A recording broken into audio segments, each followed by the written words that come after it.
All right. Thank you, everybody, for joining us today. Really excited to talk about space usage trends in colleges and universities, and very happy to be here with our partners in Borough-Happold.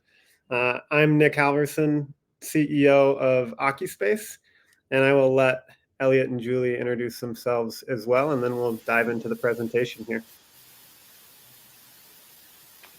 I'm Elliot Felix. I'm a partner at Borough-Happold. Hi, and I'm Julie Levick, a principal of Borough-Happold. Awesome. Well, we'll give maybe another 30 seconds or so, let people filter into the live stream here, and then kick things off. So we'll just wait a little bit longer. Should we talk about the weather or answer another email, perhaps? That's always good. It's raining here in Minneapolis.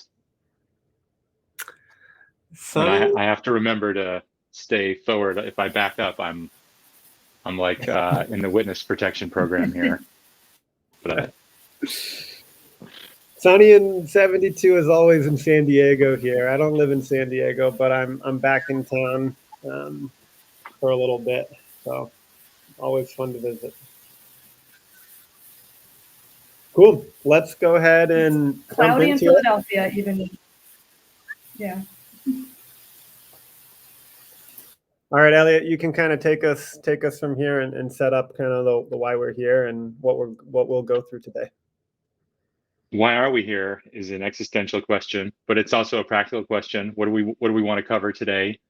And it's really sharing the insights from a space utilization study looking at anonymized data from 38 universities in the US and across a 1 to 3 year period, depending on the university. And so we'll start off with some introductions. We'll talk to you a little bit about the data, the sources, the methodology, how we went through it, share some of the findings, and then have discussion at the end. And if you have burning questions you want to ask, put them in the comments because we're happy to answer them as appropriate. Some will pick up in real time.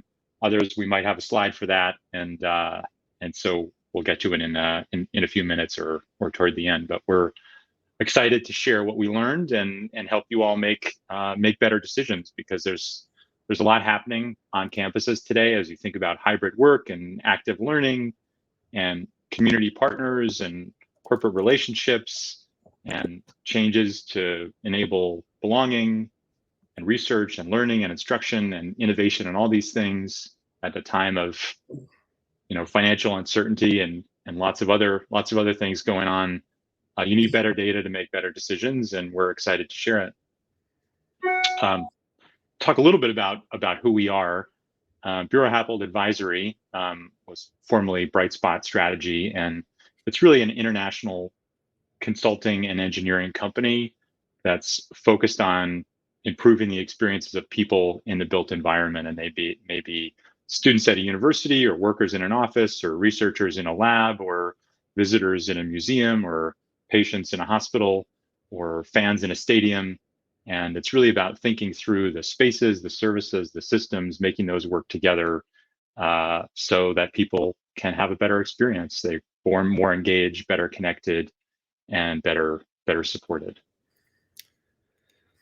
And a little bit about Occuspace. Our mission is to help institutions improve how physical space is designed, managed, and experienced by providing data for people like Elliot and team to then go interpret and come up with real actionable items to change about your spaces. And what we're really trying to do here at Occuspace is make it easy to collect and act on space usage data. I'm a big believer that you can't improve what you don't measure. And so we're just trying to make it easy to measure these spaces and how they're really used. Occuspace was born in the higher education vertical. My co-founder and I started the company when we were students at UC San Diego. We just wanted to know how busy every floor of the library was at our school and see that in real time on an app. We hated how crowded it got. And we made this technology, this app for students. It became a big hit at UCSD. And then within a couple of weeks, we had administrative folks from the libraries, the gyms, the dining halls, larger campus real estate teams, all approaching us saying, can we use this data to make staffing decisions or space allocation decisions or get budget for renovations? And we realized that the power of the data was so much more than just a convenient app for students. And we've been doing this for about 6 years now, and we work with almost 100 universities across the campus. And real quick, I'll get into a little bit of what is the data that we actually provide to level set on what we're looking at in this report. We measure how people use physical space. Today, we give 2 different metrics: daily visitors, which is how many people visit a space over the course of a day. You can think of it like a gate counting solution.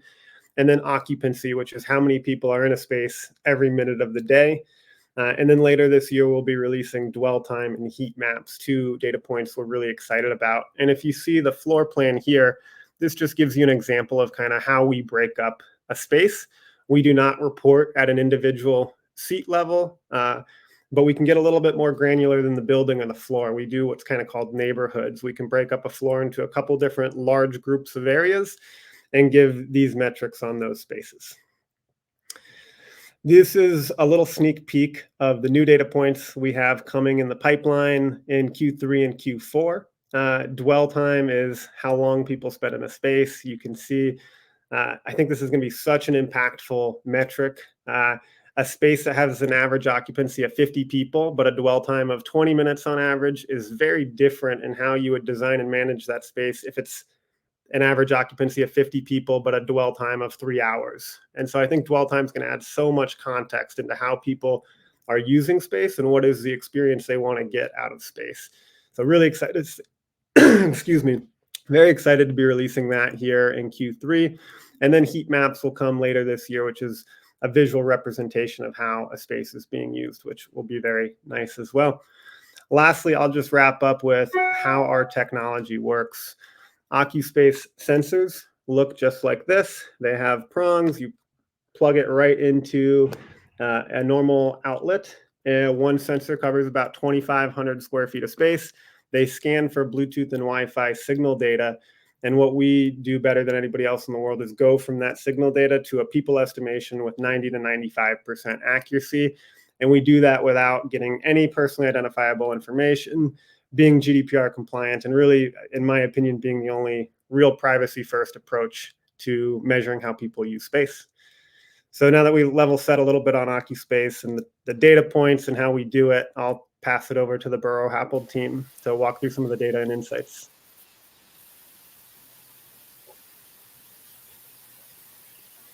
Great. Thank you so much, Nick. So we are really excited to be able to work with Occuspace to take this data and then anonymize it from 38 universities and really get a chance to see what are the patterns that we're seeing, what are the things that are really jumping out at us that are happening across multiple universities, across similar space types. We were able to split the data up between pre-pandemic and post-pandemic. As you can see, pre-pandemic, we did not have as many universities with the sensors generating the data, but as we've moved beyond the pandemic, that has increased significantly. And I think it's a general trend that we're seeing that universities are incredibly interested in understanding how their spaces are being used, having data to generate that, and then using that data to help make decisions about how they will then move forward with their spaces. So we analyze the data to identify patterns that help us understand space use as well as current or inform future facilities for planning. The pandemic impact on university space utilization has just been massive. We're seeing that the space utilization before and after the pandemic, we see some real differences. We know that hybrid work is here to stay. And that students have, kind of changed the way they interact with each other and use the spaces that are on the campuses. So the space types that we looked at were library, food and beverage, office, and gym.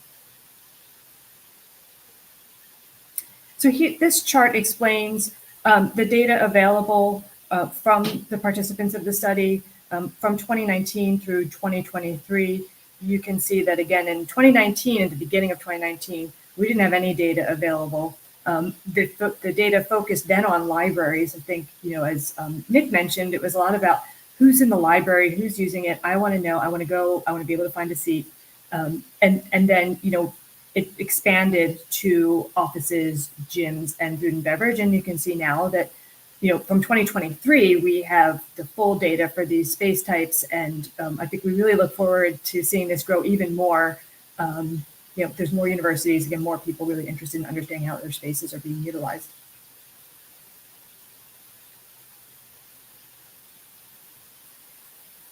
So decisions.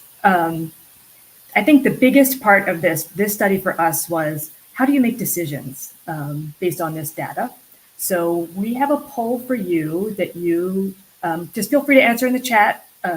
We've got several questions here. What are the 2 decisions you would most likely rely on occupancy data to help you to make? And if these 7 here don't resonate with you, absolutely, please feel free. Put some other ideas in the chat.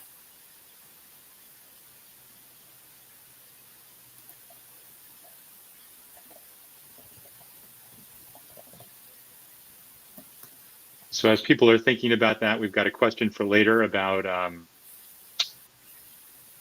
using the data to understand student needs, but keeping it away from bad actors. We'll get to that in a little bit. We're interested to hear the kinds of decisions you're thinking about making. Is it about locations? Is it partnerships? Is it moving things around, consolidating, operating hours, right-sizing spaces? Thanks, Eunice. 1 and 6 seem to be popular. A lot of ideas about hybrid work. And we're gonna touch on that briefly today, and then we actually have a second session coming on May 1st. It's going to dive into that in a lot of depth. Student experience, consolidation. Not a lot of 2s and 3s, interestingly enough. Lots of 1s and 6s. People trying to right size and consolidate as they deal with trying to do more with less and new financial realities. Interesting. Well, maybe we get into some of the data to help you make those decisions.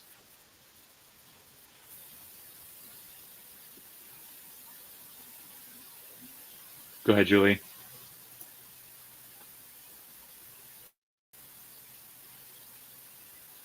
Great. So, again, we looked at each of these individually, these different space categories, but we also took a look at how they affect each other. So, utilization is varying significantly between institutions across library, dining, and office spaces. But we also thought, hey, what if, a dining facility was somewhat close to a library? How do they look? How are they affecting each other's utilization? And so we also looked at, different times of day, different days of the week, and compared each of these universities with those data points. And you can see in these that really, again, the large variance, between the 3 different colors here is quite significant. Although you do see some, patterns starting to emerge around particular times, even though one university may have a heavier utilization of a library than another. The times that they're being utilized, we were definitely starting to see a pattern emerge from that. So for fitness facilities, we really saw that they're being used much later in the day, particularly post-pandemic.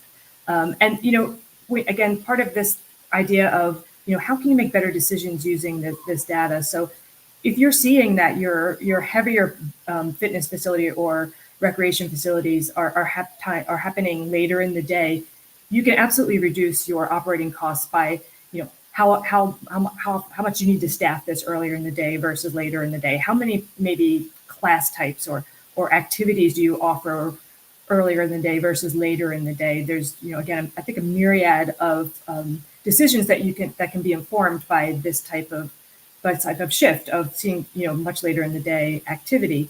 Gym utilization saw a 16% increase Monday through Sunday. The daily peak has shifted to 5 p.m. to 9 p.m. And there's a little bit more of a peak between 2 and 10. So, again, this certainly informs how you can function and reduce your operating costs in a recreation facility or a gym. And then for dining facilities, absolutely the same. There's so many factors that go into the cost and efficiency and experience of a dining facility, and knowing when you're going to see your peaks and your valleys, and when we see very few people can certainly help with the cost of food. You can have more options that you're providing during peak times. Again, it comes back to staffing. Operationally, there's again a myriad of decisions that can be made based on this data. We're also seeing here a little bit of a trend of the daily peak is extended into later hours. Occupancy doubled after 9 p.m. These are students; they like to stay up late. And even again, as these trends start to shift, as they will, making sure that you are able to view the data and then having some assistance in analyzing it to help you make those decisions is incredibly important, and will certainly provide many opportunities to improve your options, and as well as the financial performance of these spaces. Yeah, and we've just talked about dining and fitness and how those patterns have shifted, and sometimes it's about offering things later in the day, or sometimes it's about the kinds of equipment you have. I think we heard from universities about how they optimize how much cardio versus fitness equipment and so forth, or look at the menu or a late night offering based on how people vote with their feet. And there's an interesting thing happening in libraries as well, because there's a relationship between what's nearby. So maybe this is just confirming your intuition, but when we looked across these 38 universities, those that had dining near the library saw a reduction, because newsflash, students are studying in the dining hall, and they also get hungry. But interestingly enough, classrooms increased library utilization, which maybe makes sense intuitively. You get out of class and you go to the library to work on that group project, or to grab a cup of coffee, socialize, whatever it might be. So kind of interesting here. The blue bar is where you have libraries with classrooms nearby, and the gray is where you don't. Doesn't make much of a difference early on, but certainly in the late afternoon it does. So classroom library adjacency can drive use and utilization. Another really interesting thing we found, as we look across campuses, we know lots of them have small libraries that are kind of like it might be the math library, or the physics or the chemistry library, or a music library. That's really a kind of like a clubhouse for that community. But as budgets shrink, it's hard to keep those open. It's hard to keep the collections and the programming current. And a lot of folks are facing tough decisions about where, or how, or if we should consolidate those locations, or not staff them, just turn them into study spaces. And the data supports that. Auxiliary libraries, satellite libraries are used 40% less than main libraries. So that may be what's happening on your campus, and maybe if you have to make the tough decisions, occupancy data can help. We've been talking about why and how people come to libraries. Books play a very important role, but it's not really driving student occupancy of libraries. There's almost no correlation between how many books you have and how many people come. It's 0.28, and so if you look across this scatter plot, you'll see very little relationship between size of collection and size of visitation. But interestingly, services is one thing that really does drive students. And so many libraries are trying to think about who they partner with and how they support student success, whether it's help on writing, or subject or skill tutoring, or a math lab, or advising, or a center for teaching and learning, IT support. When these functions come into the library, we actually see a bump of 20 to 25% of usage, which makes sense, right? Because you're meeting students where they are in the library, and they can get the help, and you can kind of blend where you study and where you get support. So bringing student success functions into the library drives greater usage. And so as you're thinking about the future, it's rebalancing space. So you're shifting from study to stack and support. As you think about fitness centers, it's really about fine tuning the equipment that you provide to match the utilization and the demand. Right? It might be interestingly, or immediately after the pandemic, it was kind of like less cardio and more fitness. Maybe people are doing cardio outside, making the spaces more flexible, thinking about what you offer and when you're open in terms of dining, how you bring in partners, how you get the right location to drive function, so you're complementing, not competing. So some things to think about.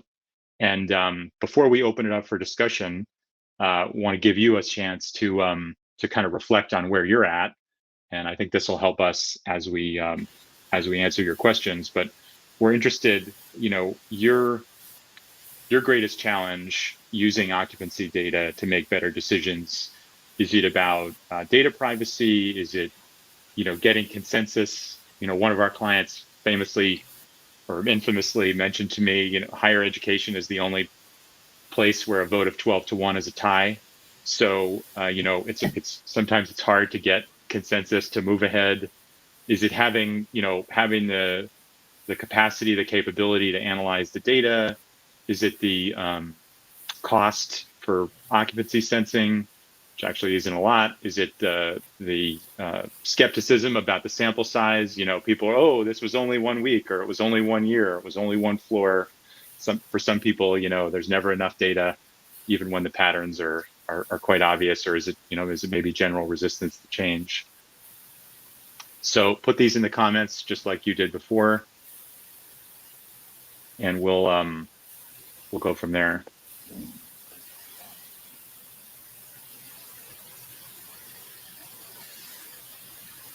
And I'll maybe just answer a couple quick questions that I've seen come up from Melissa, figuring out how capacity is determined in relation to occupancy. This is something that our customers will input into our portal, and it's really based on the number of seats in that space. So it's not the fire marshal capacity or something like that. It's how many seats are actually in the space.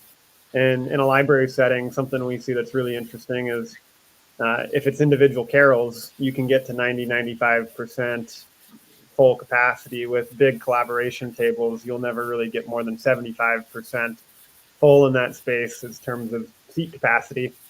Because an 8-top table, you get 4 or 5 people there that put their backpacks on the chairs, and it only gets 4 or 5 people, even though there's 8 seats. So interesting to see how capacity, or effective capacity, usable capacity, can change with different furniture.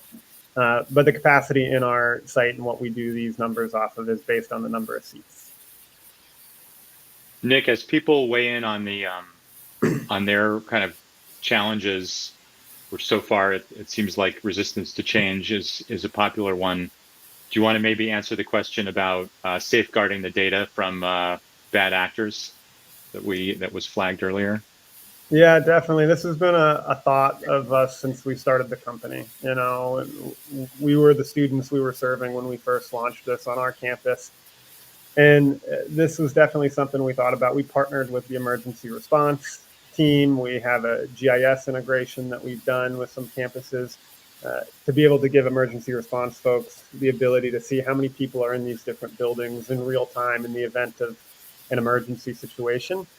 And with some bad actors in worst case scenarios of a campus shooting, which is like everybody's worst nightmare, what we've seen is that our data provides a little bit more micro level decisions. At a macro level, we know the library is going to be busier in midterms and finals. We know the dining halls are going to be busier at lunch and dinner. And what Occuspace does from a student experience and that public data, which we don't have to show public data in like an office setting, we don't show that public data. But for these student spaces, it shows them what floor of the library do they want to go on, which area of a floor is being used more. Out of the 9 dining halls on campus, which one is the least busy? And so with these bad actor situations, unfortunately, it looks like they're familiar with these campuses. They plan this well in advance, and they know the busy times and places on a campus without needing Occuspace data.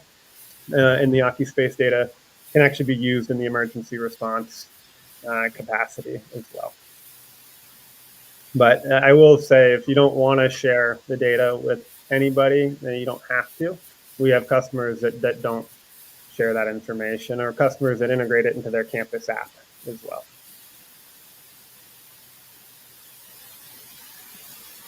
That's great. And when we look at the challenges, it looks like cost is a question for some, resistance to change is another, and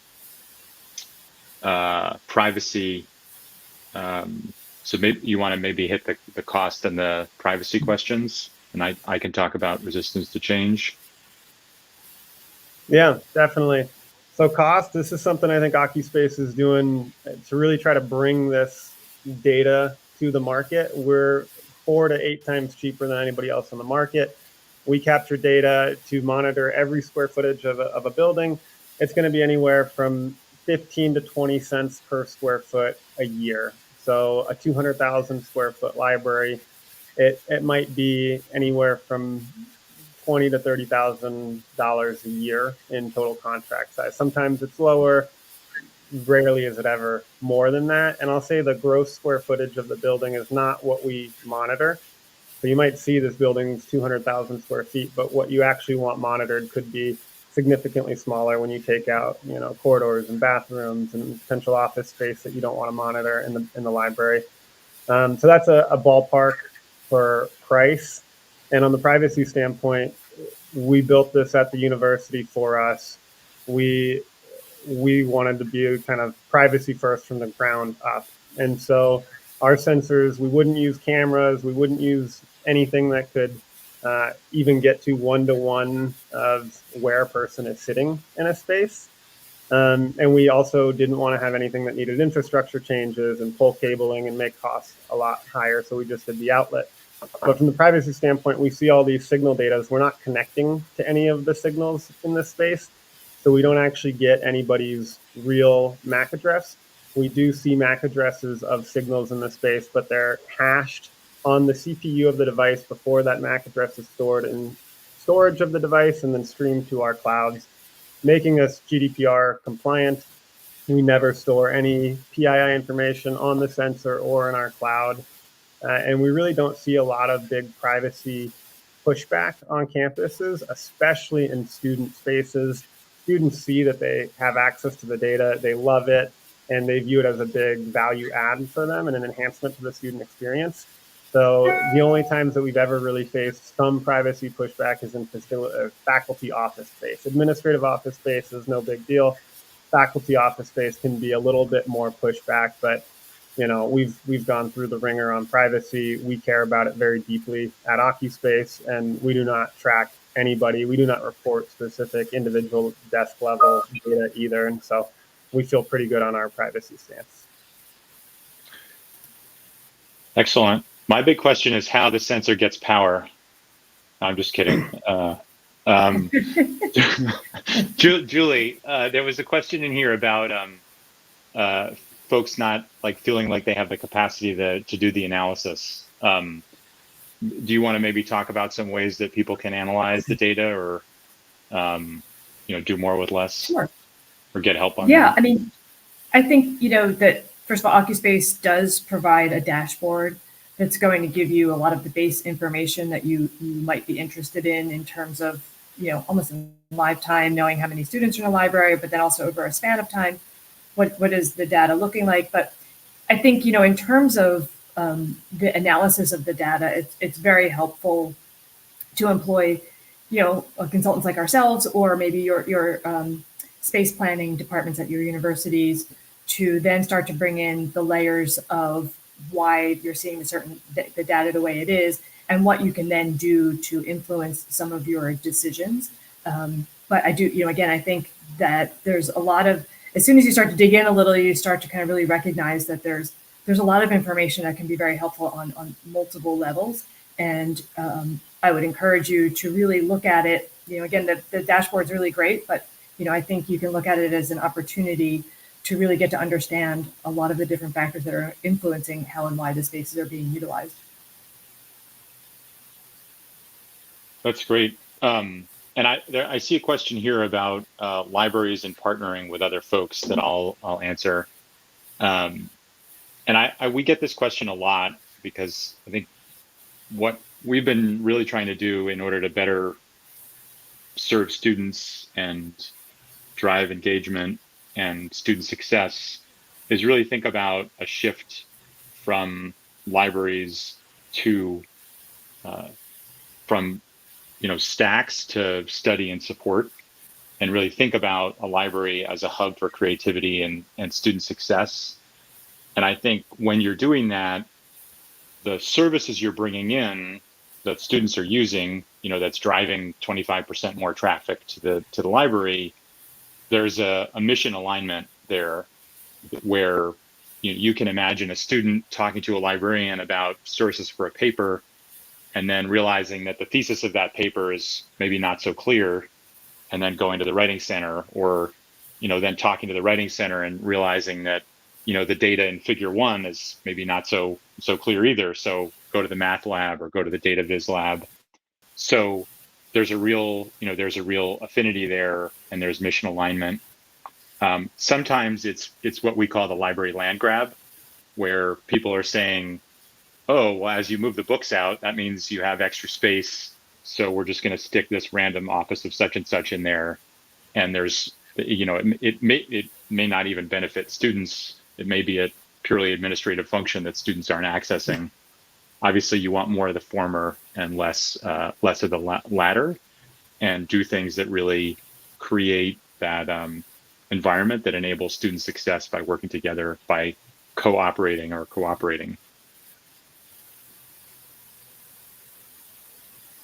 I saw a lot of comments in the earlier poll around student experience and operating hours for staff scheduling.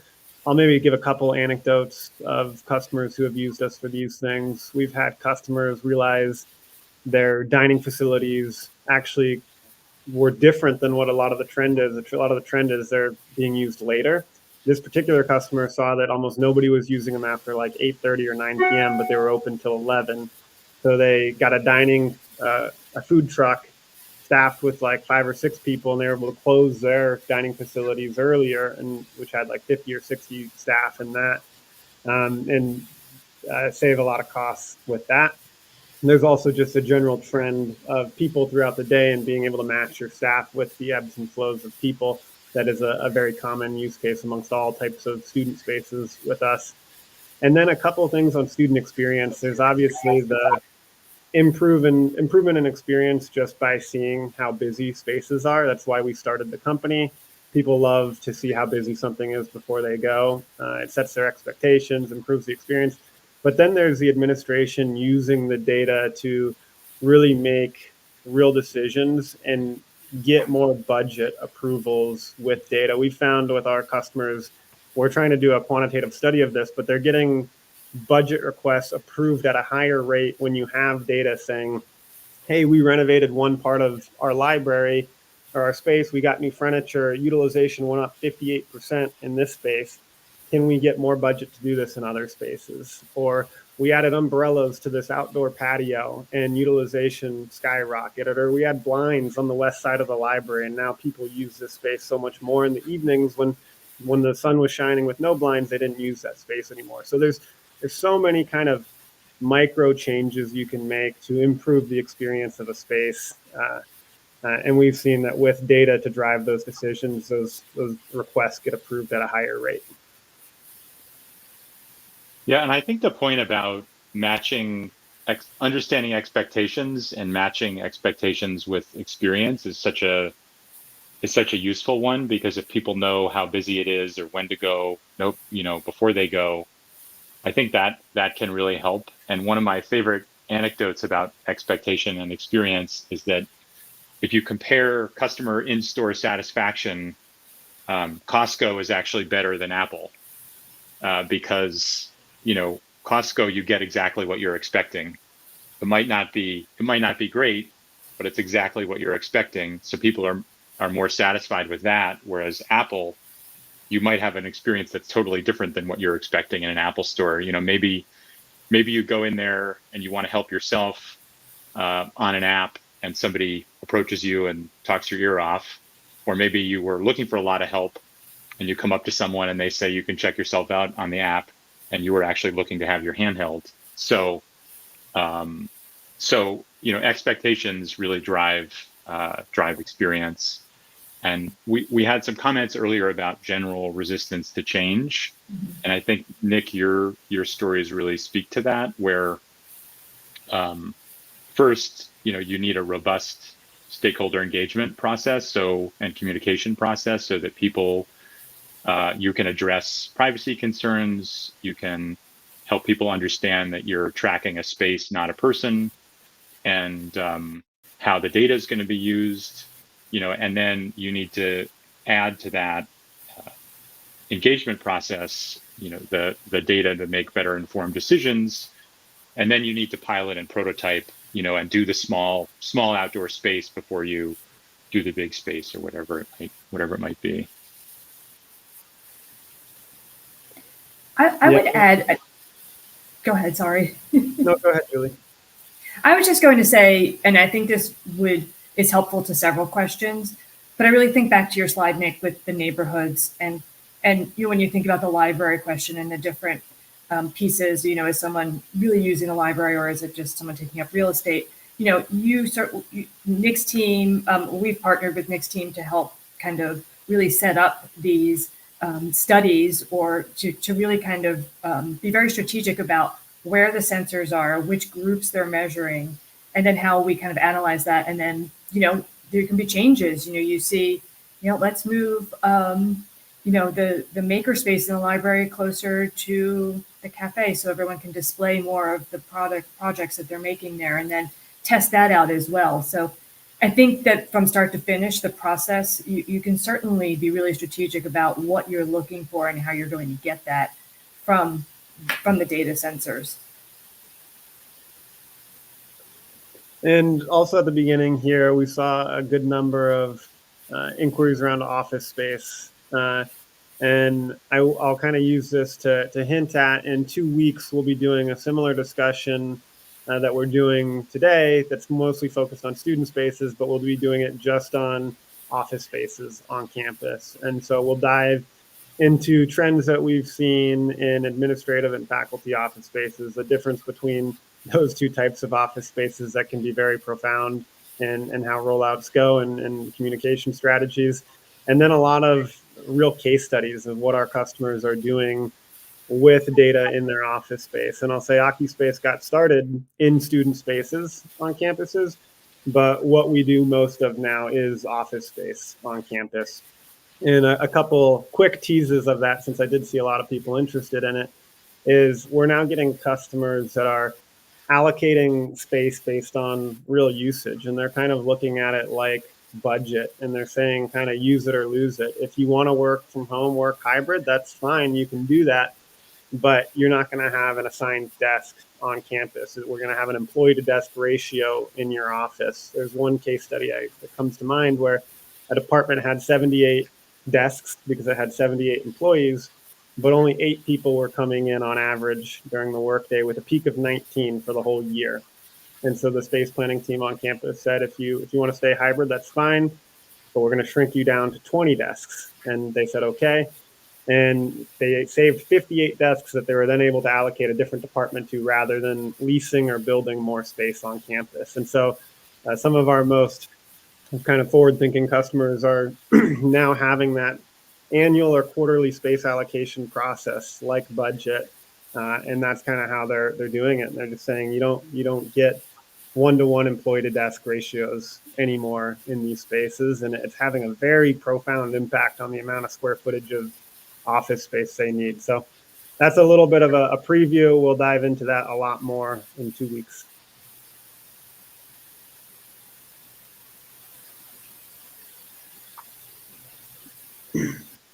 So put other questions for us in the comments. We're happy to address them.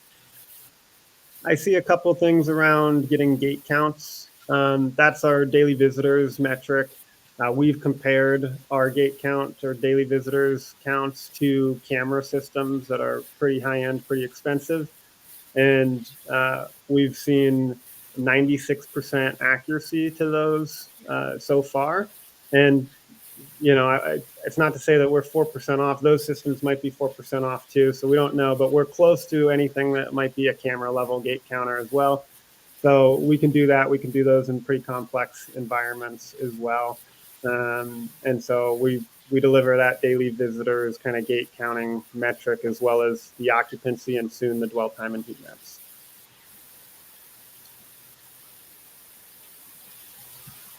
And I'll add, we've been talking about occupancy data for operational optimization, use and manage and run the space you've got better. But I'll say a lot of times this data can do double duty to help you with future planning. We're working on a workspace project with Occuspace now, where we're looking at how space is used in order to see how much space can consolidate to free up space for other campus needs, to grow in place instead of adding new space. But we've also done that on the library front, where it's understanding which spaces are used and why, and that gives you kind of a broad look at things. And then you can dive deep. You can do focus groups, you can do interviews, you can do intercept interviews. If students just have a minute, or you get them to vote with a dot as to why they're using a space in passing. And that can help you plan your new space or plan a renovation. So I think a lot of this data is really useful, not just to optimize your current operations, but also to enable and inform future planning. Definitely. We've got a couple quick questions I think we can rattle through here. David, on state TikTok bans impacting student use of Wi-Fi and accuracy of the data. We don't really see that as being an issue. Your devices emit Bluetooth and Wi-Fi signals, whether you have Bluetooth or Wi-Fi on or not. And I think people use Wi-Fi and Bluetooth for a lot more than just TikTok, hopefully, especially on a campus. I hope they're doing more than just being on TikTok. So I don't think that should have any material impact on kind of accuracy of our data. With Kirsten, is there an option to assess outdoor spaces? Yes, we can do outdoor spaces. We still need an outlet and Wi-Fi connectivity. These sensors do connect to building Wi-Fi, so we go through IT security approval.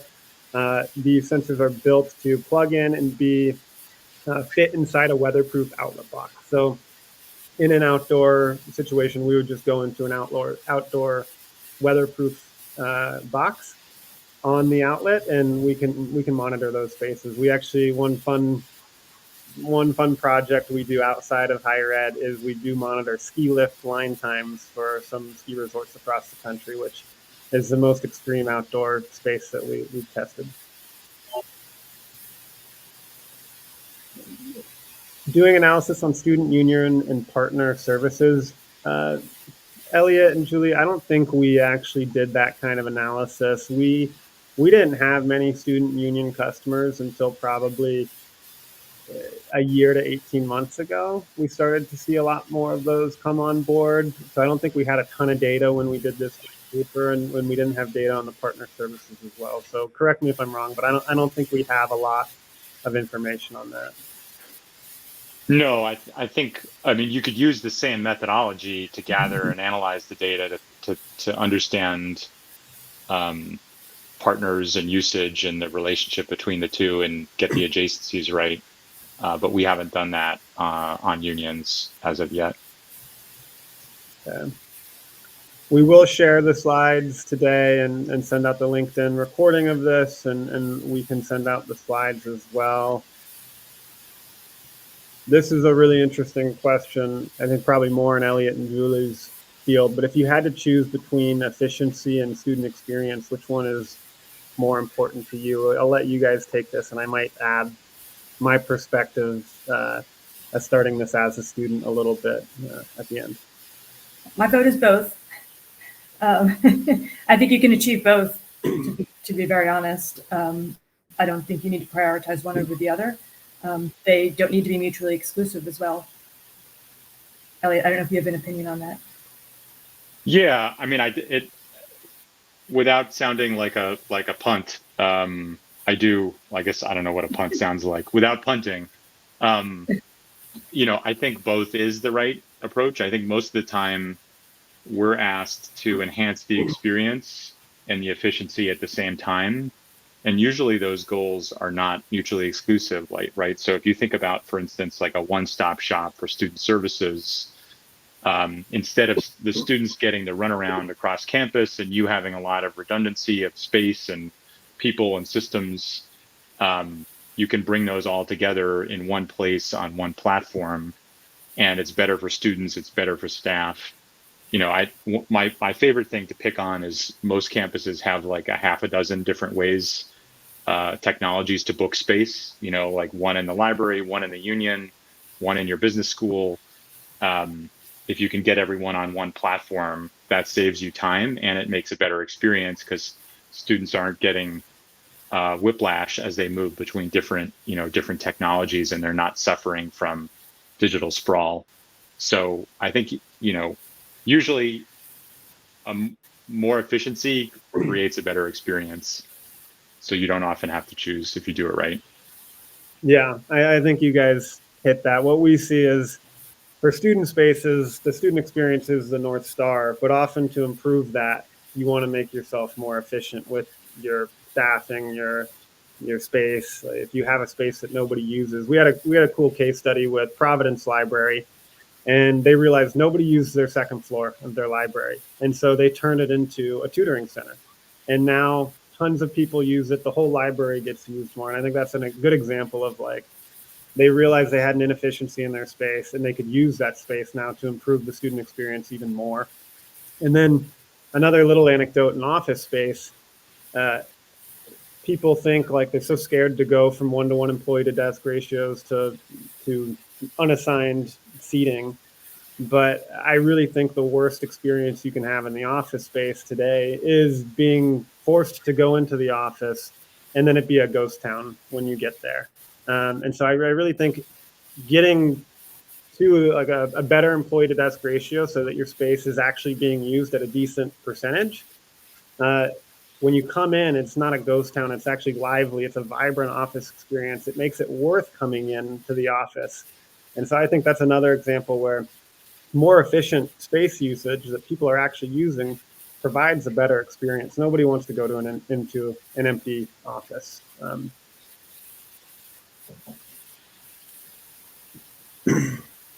How do departments share information to the broader campus outside of their departments?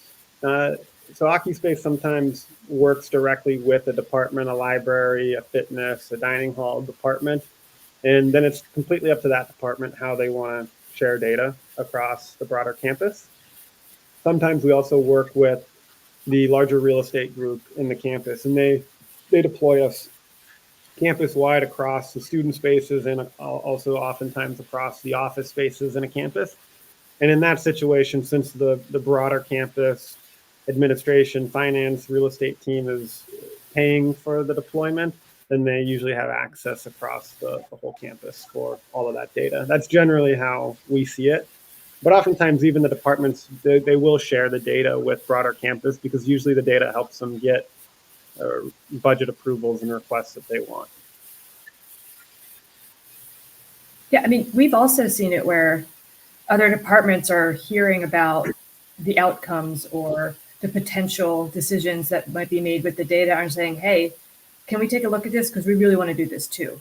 It kind of starts to become something where everyone on the campus wants to have this ability to understand utilization and to help, better utilize their spaces.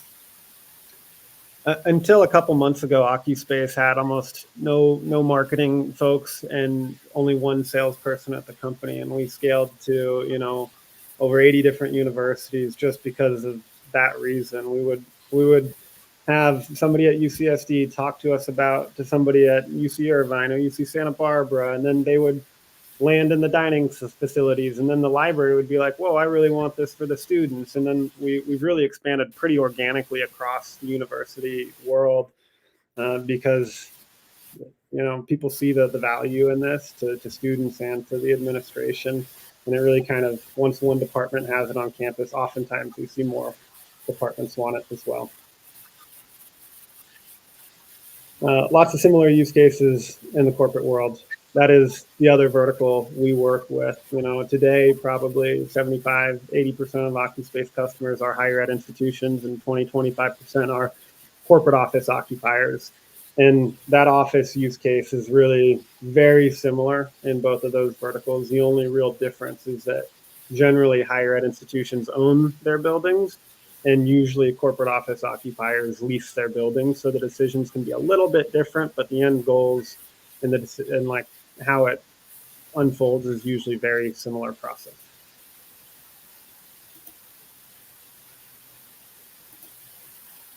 Yeah, a vote of 12-1 isn't a tie, though, so the decision making is a little bit different. True.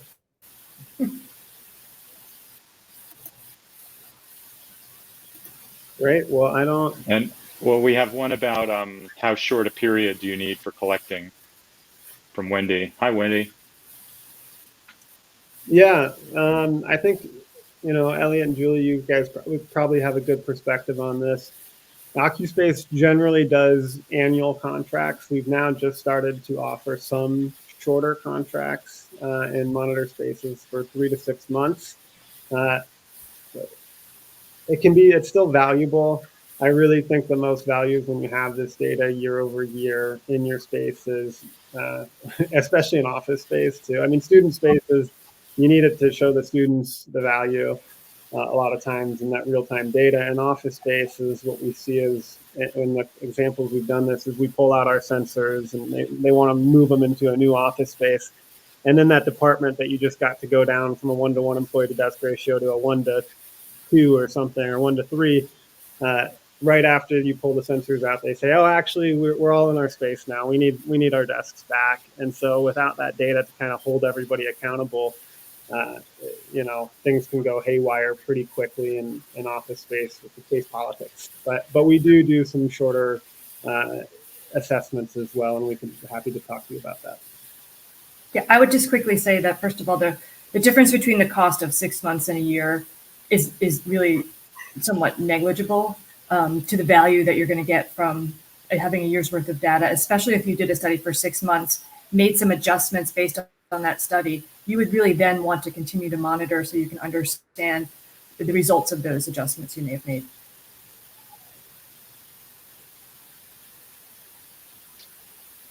Yeah, and Marianne, your point about libraries have office spaces too, and don't want to come into a ghost town, as Nick was saying, is a good one. And I think, like anything, if you want to support the students, you have to support the staff. And thinking about an engaging, energizing, supportive workspace where people can be productive, I think is essential for enabling student success. So thinking about these things together makes a ton of sense. And you can use a lot of the same metrics and process. And I think in a way that's a great segue, because we're talking about workspace, and that's what we're going to do a deep dive on in 2 weeks, May 1st, same time, same bat channel, for those who get that reference. And we're excited to dig into campus workspace and share some case studies and some results, and what this data has enabled in terms of better workspaces. And for people who want to geek out on the data, these were excellent questions. Thank you very much for those. We appreciate those questions. And for folks who want to learn more, this QR code takes you to the white paper with more in-depth analysis of a lot of these insights. And we welcome your follow-up questions. You can see our emails here.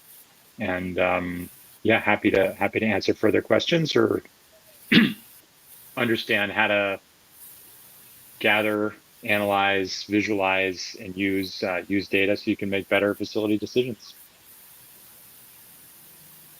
Thank you, everybody, for coming, attending, for the great questions. And thank you, Elliot and Julia, for helping pull this off. Hope everybody enjoyed it. Thanks, everyone. Thanks.